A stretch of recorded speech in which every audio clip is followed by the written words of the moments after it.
Hi, my name is Dr. Paul T. Carter, coming to you from Bangkok. Thank you for joining me.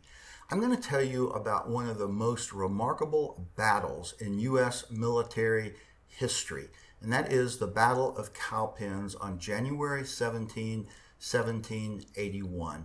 This battle was a decisive battle. It was a turning point of the American Revolution, but it's long been overshadowed by less decisive victories in the American Revolution. In this video, I'm going to explain why.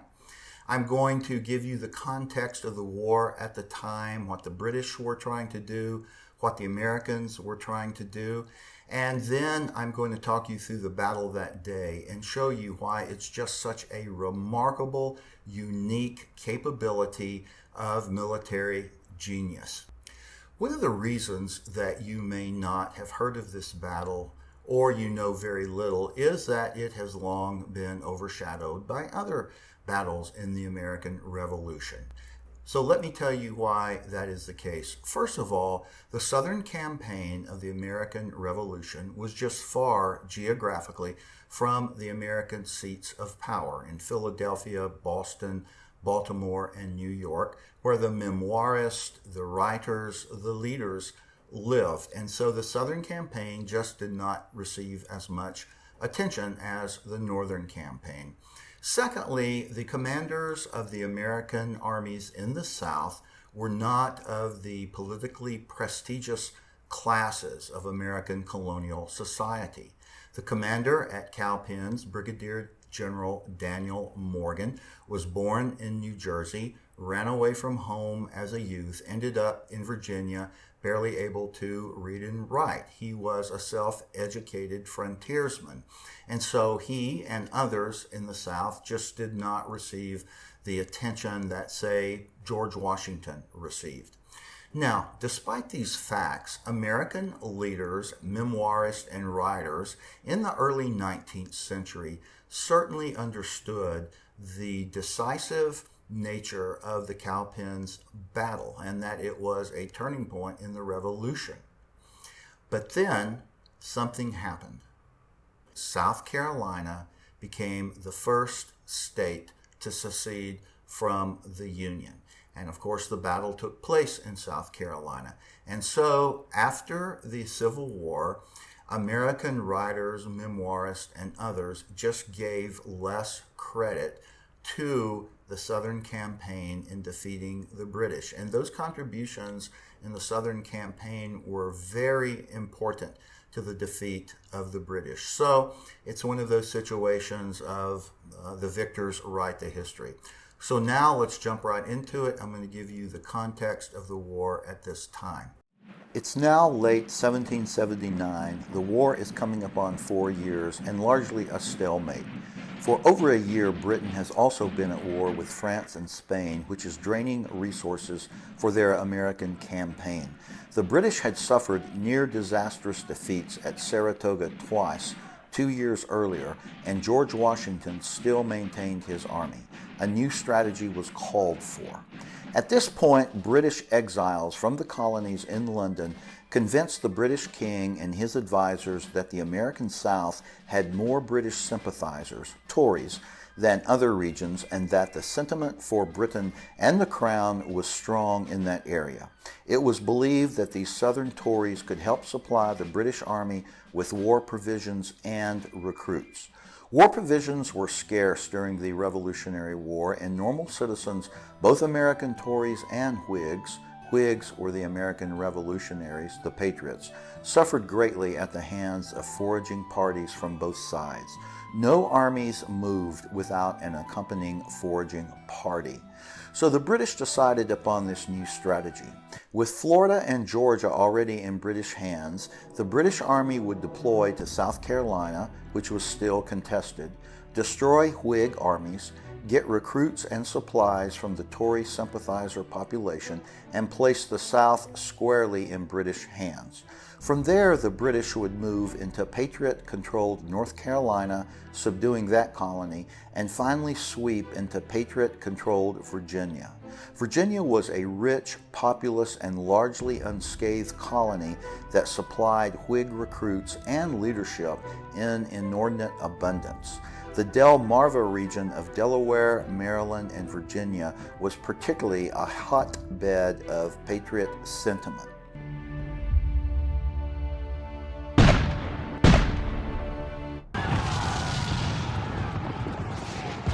In May 1780, British forces captured Charleston along with a large contingent of Continental soldiers and provisions. Cornwallis becomes the commander, and his first task is to crush the last vestiges of Patriot rebellion. That month, the British achieved victory at the Waxhaws, defeating the Continentals and militia, and 3 months later, the British corner American Horatio Gates, decisively defeating him at Camden, South Carolina. Although the British promise of Tories rising up to support the British did not occur, with these Whig defeats and the British establishment of solid interior lines with outposts stretching from the coast and arching west to the Savannah River, the British created these posts to reestablish a loyalist government, but the small garrisons were vulnerable if a sizable American force moved against them. Cornwallis now moves north into North Carolina in September 1780. 4 things happen, though, that thwart these British plans. In Charlotte, the British Legion suffers a minor defeat. Cornwallis, to screen his west flank, sends Major Patrick Ferguson on a twofold mission. Foremost, conduct a recruiting sweep southwest from Charlotte into the South Carolina backcountry.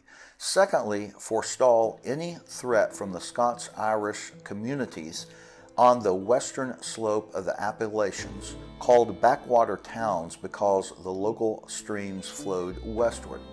Thus far, the backwater men, under threat from Cherokee raids, had largely set out the war. A large force of over-mountain militia assembled and crossed mountains to eliminate Ferguson. On October 7, 1780, Ferguson was trapped at Kings Mountain and killed, and almost his entire command of 1,000 militia and provincials were killed or captured. Next, on November 20, the hard-charging British commander, Bonnestrade Tarleton, trapped Sumter's militia brigade with its back to the Tiger River at Blackstock's farm, and Tarleton suffered a stunning defeat. Tarleton would be the British commander at Cowpens. These defeats forced Cornwallis to break off his invasion of North Carolina and return south to deal with the rapidly deteriorating situation. In December, General Nathaniel Greene replaces the hapless Horatio Gates, and Greene does the unexpected. He divides his army, giving the other wing of his army to Brigadier General Daniel Morgan.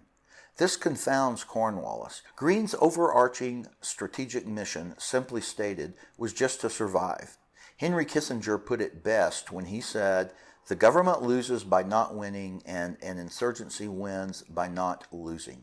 By not losing, the Patriot armies remain viable and the revolution alive." Part of Greene's decision to divide his army had to do with logistics. Both armies were increasingly controlled by shortages of food for soldiers and fodder for animals. Years of foraging armies, raiding, plundering, and disruption of farming activities had depleted the countryside of food. Horses were in short supply.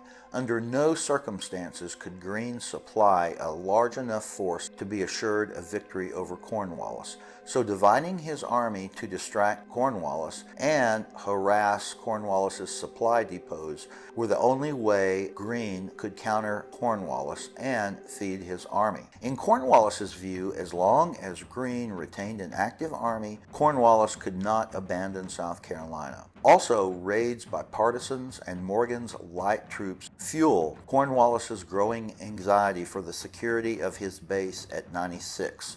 Hence, the stage is set for Cowpens. To orient you to the map, here is Charlotte, North Carolina. The situation on New Year's Day, 1781, is this. Cornwallis's army is in Winnsboro, South Carolina, Tarleton, a few kilometers southeast. Tarleton's force will be around 1,000 when he attacks Morgan on the 17th using infantry and cavalry, or dragoons.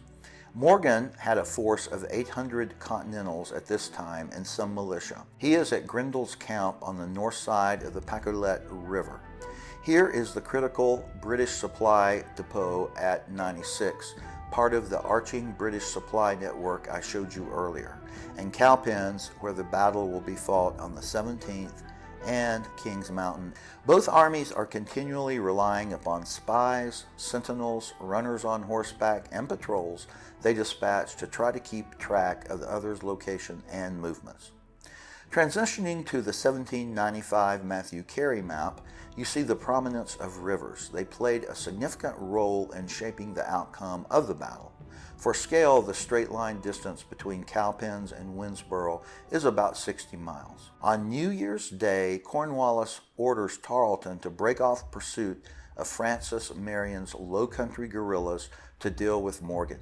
He orders Tarleton to move towards 96, concerned that Morgan is headed there.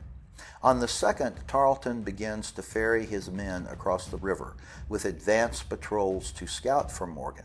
About 20 miles into his march, Tarleton became convinced that 96 was in no danger and that Morgan was much further north than Cornwallis had been led to believe. Tarleton now recommends a specific plan which Cornwallis accepts. Tarleton will aggressively pursue Morgan to destroy his army or push him north of the Broad River into the back country. Cornwallis will march north slowly towards Kings Mountain, awaiting the arrival of reinforcements marching from Charleston to hopefully trap Morgan in a pincer movement. With the reinforcements, Cornwallis will then march upon Greene's army in North Carolina, destroying it. Once Greene and Morgan were destroyed, Cornwallis could begin his campaign towards Virginia once again. Tarleton sent a small force to guard 96 and turns northwest to hunt Morgan. Cornwallis doesn't move until the 7th and halts here on the 10th, while Tarleton was on the southern side of the Inouye River by the 12th. He was moving westwardly to ensure Morgan did not outflank him. By the 14th, Tarleton had crossed the Inouye River. By the 15th, he was approaching the Pacolet, and by that evening, Tarleton was only 5 miles from the American camp. Morgan needed to make a decision, and a note of despair appears in Morgan's dispatches to Greene. At first, Morgan was going to challenge Tarleton's crossing of the Pacolet, but when he learned Cornwallis was moving north in an attempted pincer movement, Morgan decided to move north, breaking camp on the 15th, leaving some patrols to report on Tarleton's movements. Tarleton is aware of Morgan's patrols on the other side, but he miscalculates in 2 ways. He thinks Morgan is going to defend against a river crossing, so that night he marches his army along the river, feigning as if he is searching for a river crossing. The Patriot patrols on the other side mimic his movement. Tarleton pretends to bed down, and so the Patriots bed down. But under cover, Tarleton slips back down the river and crosses unopposed on the 16th. So, the night of the 15th/16th, he has marched his army all night. This is Tarleton's second miscalculation because the all-night marching has tired his army. Cornwallis, meanwhile, had not moved far north, hesitating due to other considerations. This delay would prove costly because it would prevent Cornwallis from catching Morgan's force after Cowpens, as Cornwallis would be about 25 miles south of where he should be. The British enter the former American camp at Grindle's on the 16th, campfires still burning with food uneaten from Morgan's hasty retreat. Tarleton sends dragoons and light infantry ahead of his forces, trying to find Morgan. Tarleton has 2 concerns. First, he learns that a large militia force is set to reinforce Morgan, which is true. Tarleton would like to strike Morgan before this link-up. Secondly, Tarleton is sure Morgan is going to try to escape across the Broad River. These two concerns mean that Tarleton forces his army forward in a hurried clip, which is tiring them. Morgan on the 16th decides to make his stand against the British at the Cowpens, so called because it is an area where cattlemen would meet, rounding their herds for driving to markets.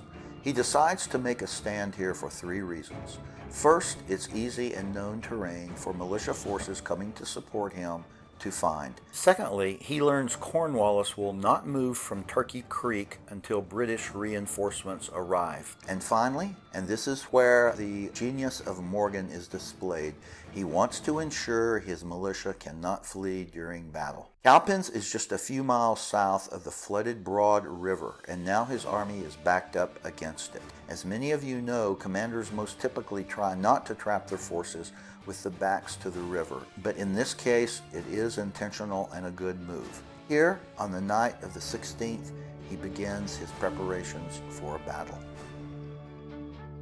Brigadier General Daniel Morgan was a soldier's soldier, seen here in the uniform of his Virginia Rifle Company, which he led to Boston and Quebec in 1775. He was up all night the 16th and morning of the 17th, and before giving his soldiers sleep that night, he was going about them, encouraging, joking about their sweethearts at home, and stating they would give old Benny a devil of a whipping the next day.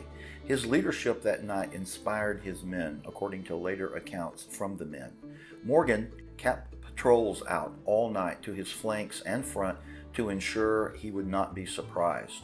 One great concern of Morgan and his commanders was Tarleton's overwhelming cavalry or dragoon superiority. That night, General Andrew Pickens arrived with about 150 South Carolina militia, joining the recently arrived 340 or so Georgia and Carolina militia, about one-third of which Morgan believed was useless for combat. Morgan constructed a near-perfect battle plan to advantage his soldiers' strengths and weaknesses and Tarleton's impulsiveness.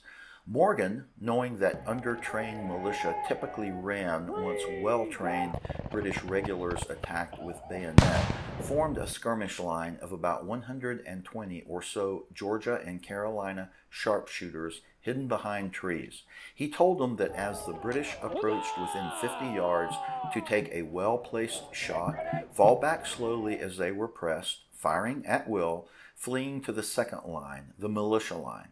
Skirmishers and militia were ordered to prepare 24 rounds for their morning work. He formed a second line of 250 or so militia, commanded by Pickens, and told them to get 2 or 3 shots off and then retreat to the main line and reform.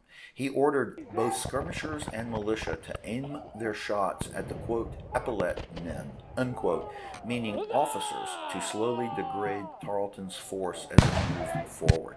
Next, behind the militia line was the main force of Maryland and Delaware Continentals and Virginia militia.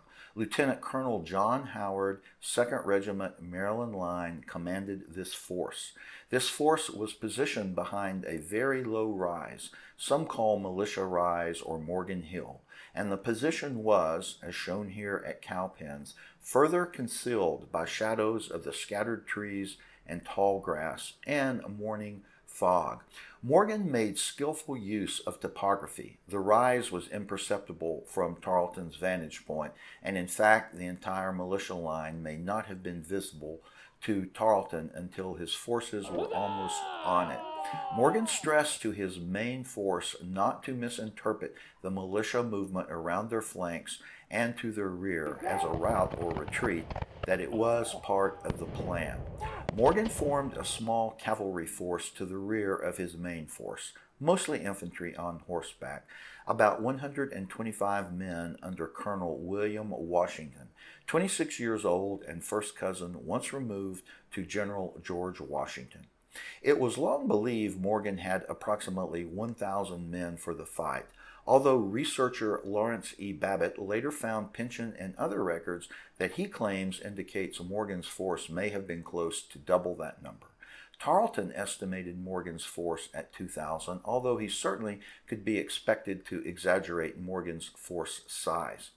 Morgan talked again that night with his commanders who had faced Tarleton and correctly deduced Tarleton would conduct a hasty head-on attack right straight down this Green River road here. Tarleton was an excellent cavalryman, but rather than probing and reconning enemy defenses with his cavalry, he typically came at top speed, relying on shock value. So Morgan layered his defense by only requiring a few shots from his sharpshooters and militia, allowing them to retreat and reform. He took advantage of militia tendencies to flee.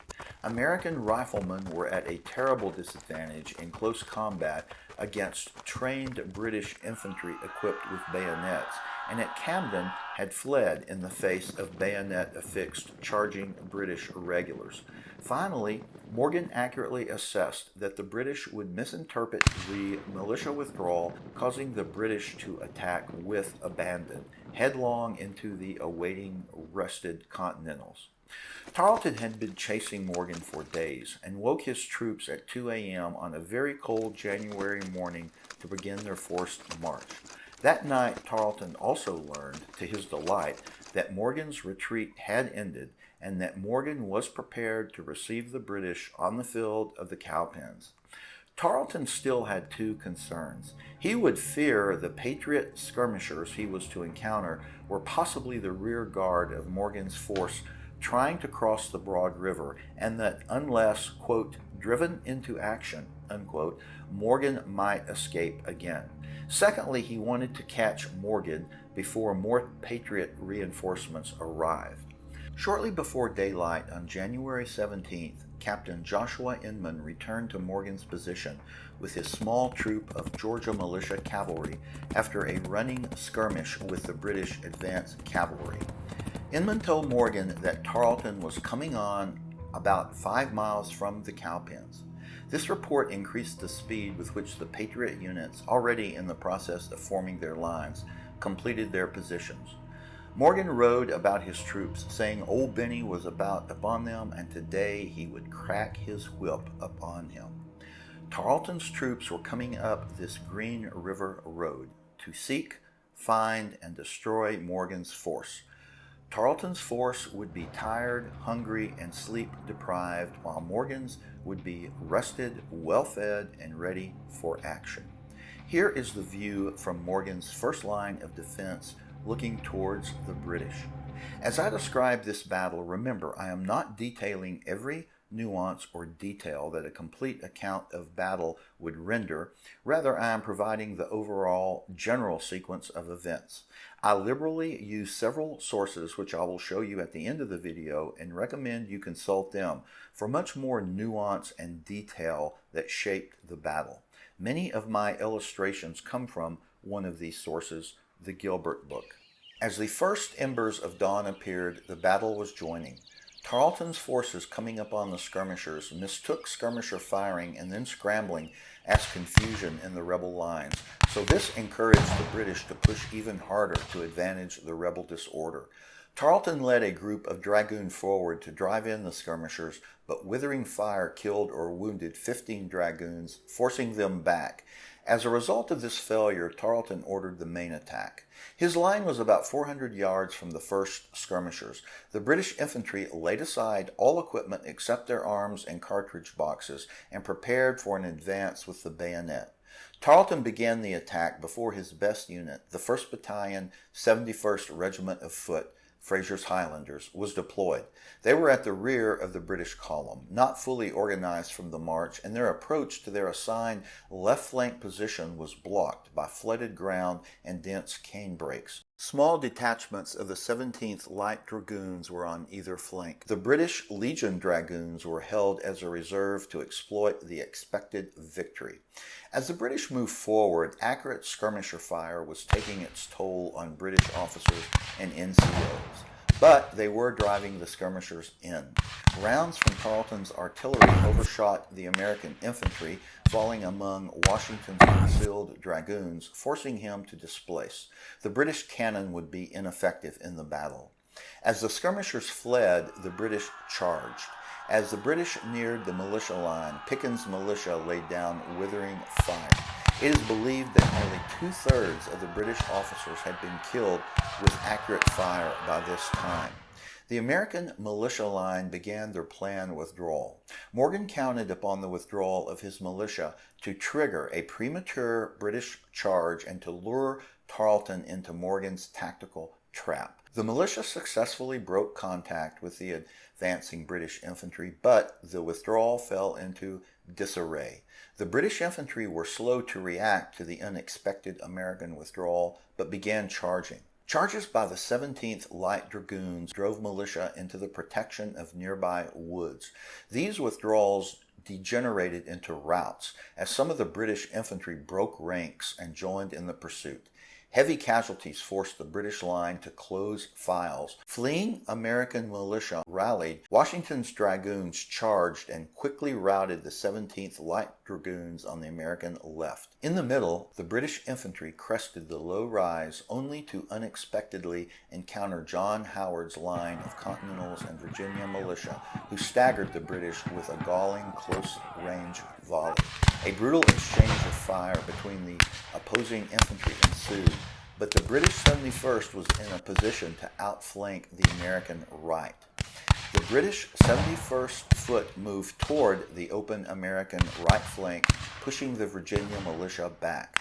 Howard ordered the Virginia Militia Company to refuse the American right flank by wheeling, but the order was misunderstood.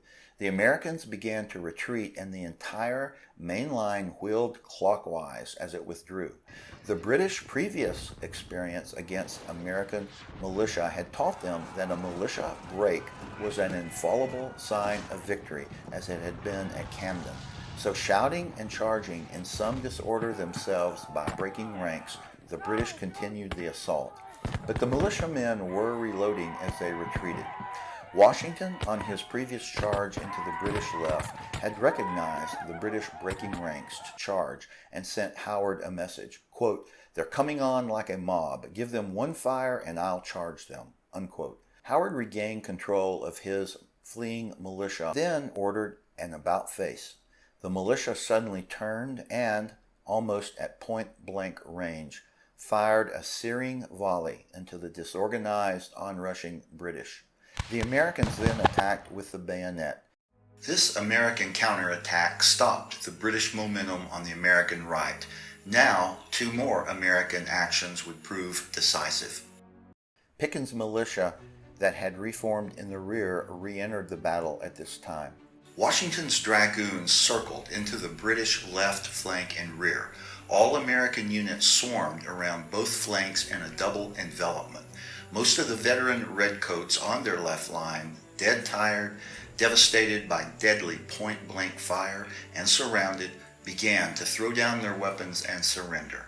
Others simply lay down face first in the tall grass. In the center, the Continental charge, aided by Pickens' militia, drove back the British infantry, capturing their two cannon.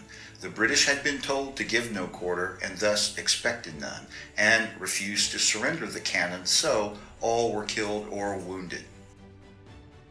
Tarleton, watching the demise of his forces from some distance, rallied a handful of the 17th Light Dragoons in a futile attempt to recover his lost artillery, but between 200 and 250 of them refused Tarleton's order and fled through the woods without ever having engaged the Americans.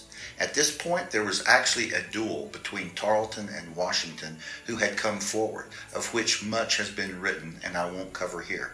Both men survived. Tarleton, with 54 of his cavalry, then turned and escaped the battle. In less than an hour of battle, one estimate is about 40 minutes, Morgan had won what some have called the most perfect battle fought in the Americas and destroyed a quarter of Cornwallis's army. It is likely the Americans suffered between 127 and 148 casualties, while the British suffered almost 900, which includes several hundred captured. 4 British Legion infantry companies suffered over 90% casualties in prisoners and killed. The 1st Battalion of Fraser's Highlanders were effectively destroyed. After Cowpens, Cornwallis would move north abandoning South Carolina. An eyewitness account states that when Tarleton provided his narrative of the battle to Lord Cornwallis, that Cornwallis, leaning on his sword, pressed it so hard in his fury that it broke, and he swore he would recover the British prisoners at all hazards. Cornwallis did move to chase Morgan, but not fast enough, in part because Morgan moved so rapidly and was already far north of Cornwallis prior to the battle. Almost 2 months later, Cornwallis would defeat Nathaniel Greene at Guilford Courthouse, but it was a Pyrrhic victory, further weakening Cornwallis. The British commander then moved his tired and depleted army to Virginia to rest and refit, only to be forced to surrender a few months later. In conclusion, the British Army was considered the most formidable in the world at this time, but Morgan had abandoned the traditional three-line European-style strength up front formation. Morgan reversed the strength of his linear formations. As the British drove successive American lines from the battlefield, the British anticipated victory each time and exerted themselves, only to encounter the trap of another, stronger line. The depth of the American lines soaked up the shock of British thrust. I recommend the following works in this order to learn more about Cowpens and overall Southern campaign.